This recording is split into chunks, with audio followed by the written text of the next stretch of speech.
All right, so we're going to find this derivative using product rule.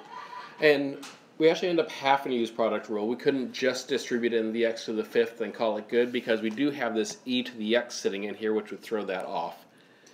All right, so for product rule then, basically it's going to be the derivative of one function times the other function. So I'm going to start by finding the derivative of x to the fifth. Derivative of x to the fifth is 5x to the fourth. So that's the derivative of one function, and that then gets multiplied by the other function as it was, the other part of our function, the part that's being multiplied by that. Now that's going to be added to, and I repeat the process going the other way. So now the x to the fifth is the original function that just stays the same, and then the other one is the one I'm going to take the derivative of. So the derivative of 4x to the 7th is going to be 28x to the 6th. And then the minus the derivative of 3e to the x is 3e to the x. And that right there actually is the derivative. We could use that now to plug in whatever x value we were trying to figure out. The slope for, the slope of the tangent, or rate of change, whatever it is, we can plug in that x value and figure out what that rate of change or whatever it is we're looking for at that point actually is. And I'm not going to worry about simplifying at this point. With the e in there, it would only simplify so far anyway. Okay, a little bit more practice. In this case, we start with something that has a big old fraction in it. Now, we can actually deal with this problem by using our power rule. Start by dividing each of the terms by the x squared, and then you can use the power rule to find the derivative. So please do that.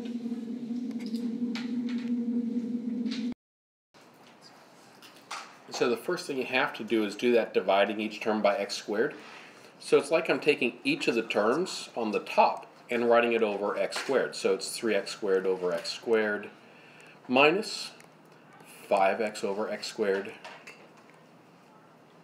plus 1 over x squared.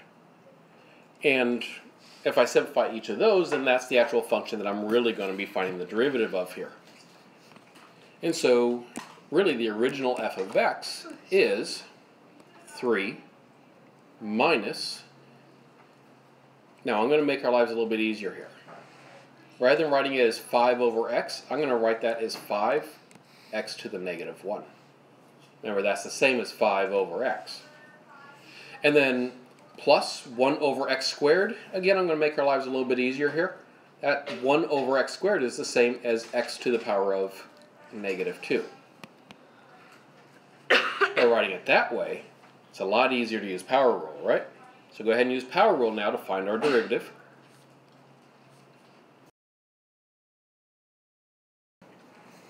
All right, and so let's go ahead and find that derivative now. So f prime of x, the derivative of 3 is 0, so that just goes away. Then we have the derivative of negative 5x to the negative 1. So I multiply by the exponent. So I multiply the negative 5 by negative 1, which gives me a positive 5. And then it's x to the power of, go ahead and subtract 1 from that exponent. It gives us negative 2. Then I go on to the x to the negative 2. I pull that exponent out front. That becomes a minus 2. X to the power of, and then subtract 1 from the exponent, negative 3.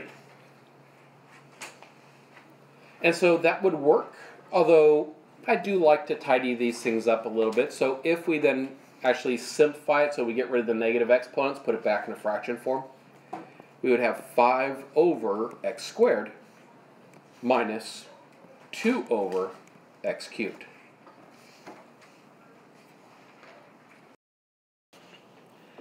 Now, the thing about this problem, though, is that it was set up nicely for us to be able to actually break this fraction up into a number of pieces. We're going to be seeing problems here in the very near future where we can't just break it up into a number of smaller pieces and then use power rule. And so we need another rule. Notice basically what we had in this problem was we had division taking place. And since we have division, Well, that means we need a new rule to show how do we deal with division of functions. Well, the result of division is called the quotient, and so we have the quotient rule, which needs to go into your notes.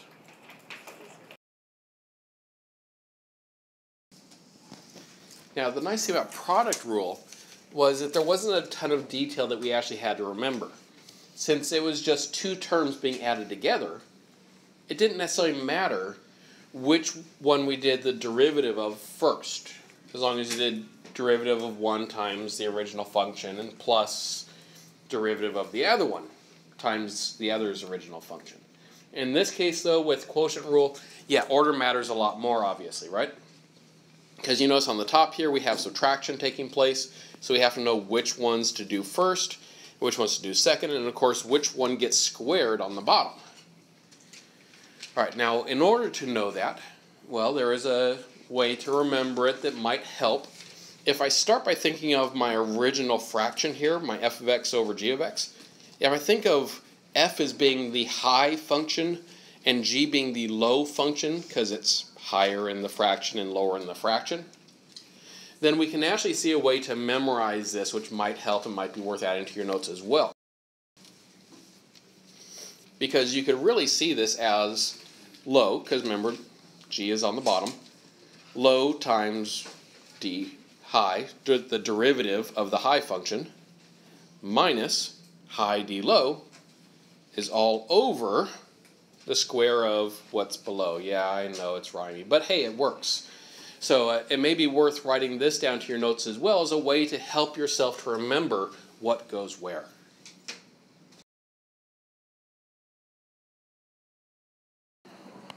And last thing about this formula here, you should be starting to get comfortable with seeing this d over dx notation actually in there. D over dx just means the derivative of. So when I see this, I'm seeing the derivative of f of x. But I know that it can create in a big formula like this something that can look a little bit unwieldy, so just because I know some of you will prefer to be able to look at this, you could also have written the same thing using prime notation. And this is what it would look like there. Now, if this is a little bit more comfortable for you to look at, you might make a quick note of what this formula looks like this way, because for some of you it's a little bit faster to look at this. Alright, I'd like you to practice using quotient rule with these two problems. So please plug them into the quotient rule to find each derivative. No, you do not need to simplify these, which is going to be good news as you put it in there. You're going to be happy about that. Alright, now so you can just check that you're on the right track, here's what the first answer would look like. So you can see that everything went in the right places. Again, we're not worrying about simplifying, so you don't have to like square stuff out and multiply it out and all that.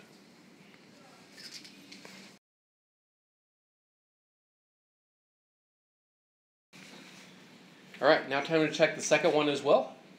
Make sure you got that one correct, all the right stuff in the right places, and if so, then you are going to be ready to start taking on a full problem with this.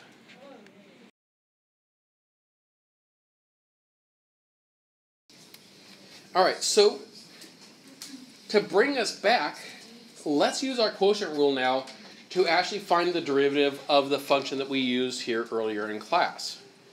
And yes, notice in this case, I want you to please simplify your answer.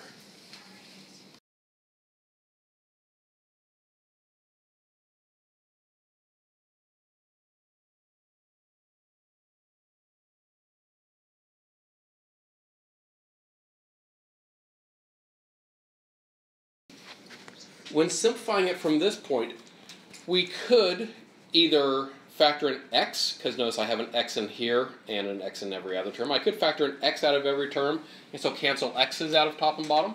If I did that, I'd end up with 5x minus 2 all over x cubed.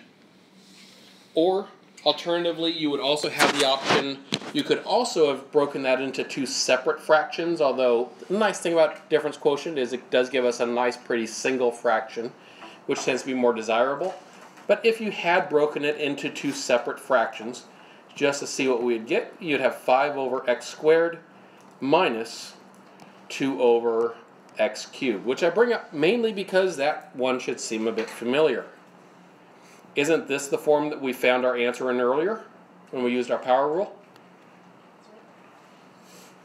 Because earlier I gave you that same equation, and we did it by first dividing everything through by x squared, and then using power rule. And we came up with 5 over x squared minus 2 over x cubed. Notice difference quotient gave us the same thing. Thank goodness. If they gave us different things, we'd really be in trouble.